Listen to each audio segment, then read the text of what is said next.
امریکی صدارتی امیدوار اور موجودہ نائب صدر کیملا ہیرس نے امریکی اتحاد اسرائیل کو اسلحہ فراہمی روکنے کی مخالفت کر دی۔ عرب میڈیا کی رپورٹس کے مطابق کیملا ہیرس جب سے ڈیموکریٹک پارٹی کی طرف سے جو بائیڈن کی جگہ پر صدارتی امیدوار بنی ہیں، ان کے حوالے سے اسرائیل کے حق میں آنے والا یہ بیان ٹھوس اور اہم بیانات میں سے ایک ہے۔ ان کا یہ بیان اس واقعے کے ایک دن بعد سامنے آیا ہے جب ان کی 3 ہفتوں پر محیط انتخابی مہم کے دوران غزہ جنگ کے مخالفین اور فلسطینیوں کے حامیوں نے انہیں ایک ریلی میں گھیر لیا اور ان کے ساتھ نامناسب انداز اختیار کیا۔ اسرائیل کی رات گئے غزہ کے مختلف حصوں میں بمباری، مزید 8 افراد شہید۔ اسرائیل نے جنوبی وسطی اور شمالی غزہ کے علاقوں میں قائم گھروں اور خیموں پر بم برسا دیے۔ نیوز رپورٹ کے مطابق اسرائیل نے رات کے اوقات میں غزہ کے مختلف حصوں میں بمباری کر کے 8 فلسطینی شہید کر دیے۔ غیر ملکی میڈیا کی رپورٹس کے مطابق اسرائیل نے جنوبی وسطی اور شمالی غزہ کے علاقوں میں قائم گھروں اور خیموں پر بم برسائے، جس کے نتیجے میں شہادتوں میں اضافہ ہو گیا۔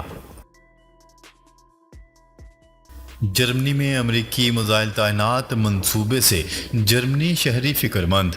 ایک حالیہ سروے کے مطابق جرمن شہریوں کو اس بارے میں خاصی فکر لاحق ہے کہ اگر امریکہ نے طویل فاصلے تک مار کرنے والے میزائل جرمنی میں تعینات کیے تو روس کے ساتھ کشیدگی بڑھ جائے گی۔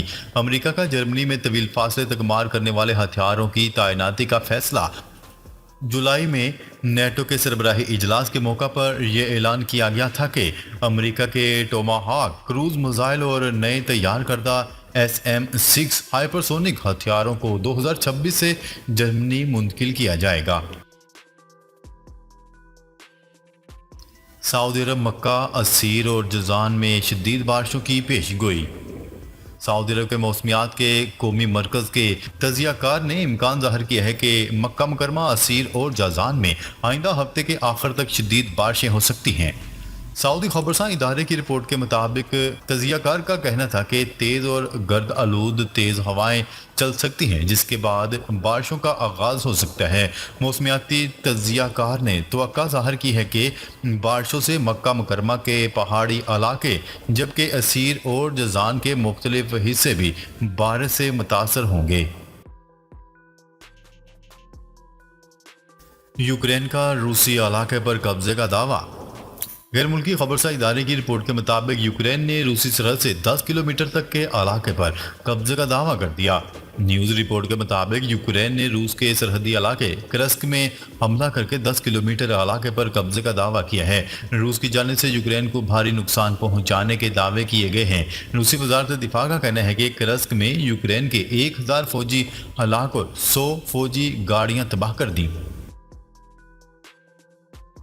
اسرائیلی وزیر دفاع نے غزہ سے اسرائیلی اسیران کو وطن واپس لانے کے لیے جلد ایک معاہدے تک پہنچنے کی ضرورت پر زور دیا ہے۔ اسرائیلی فوج کے ایک بیان کے مطابق اسرائیلی وزیر دفاع نے اپنے امریکی ہم منصب لائٹ آسٹن کے ساتھ بات چیت کے دوران یہ ریمارکس دیے، جنہوں نے معاملے کو جلد از جلد نپٹانے پر اتفاق کیا۔ اسرائیل نے جنگ بندی کے مذاکرات کے ایک اور دور کے لیے اگلے ہفتے ایک مذاکراتی ٹیم دوحہ یا قاہرہ بھیجنے پر رضامندی ظاہر کی ہے۔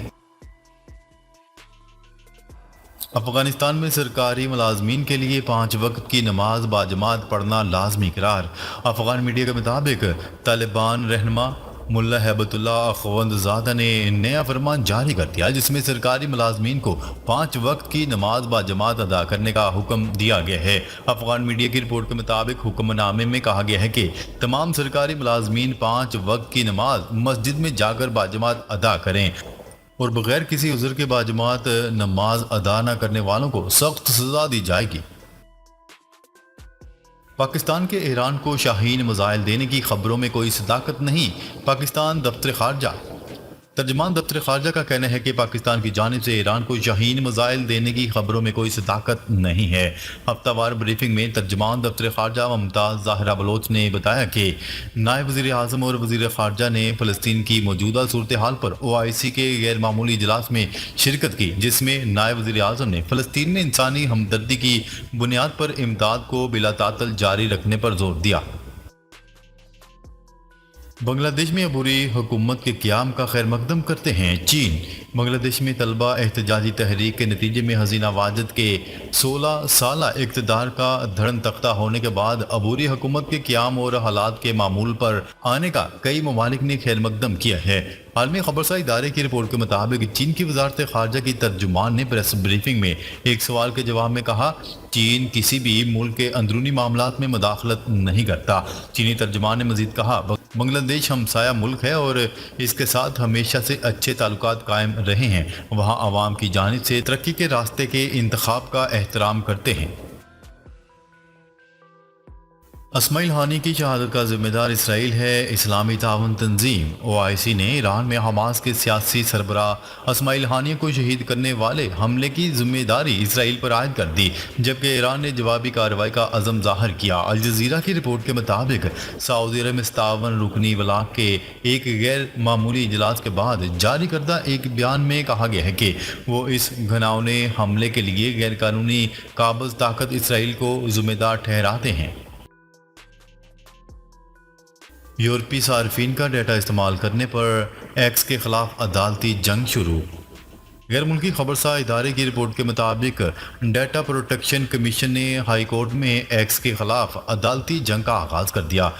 کمیشن کی جانب سے یہ فیصلہ ان خدشات پر کیا گیا کہ ایکس کی جانب سے یورپی صارفین کی پبلک پوسٹوں کو artificial intelligence tools AI chat bot گروہ کے نئے ورژن کو ترتیب دینے کے لیے استعمال کیا جا سکتا ہے۔ یہ نیا AI چیٹ بوٹ اگست 2024 میں کسی بھی وقت متعارف کروائے جانے کا امکان ہے۔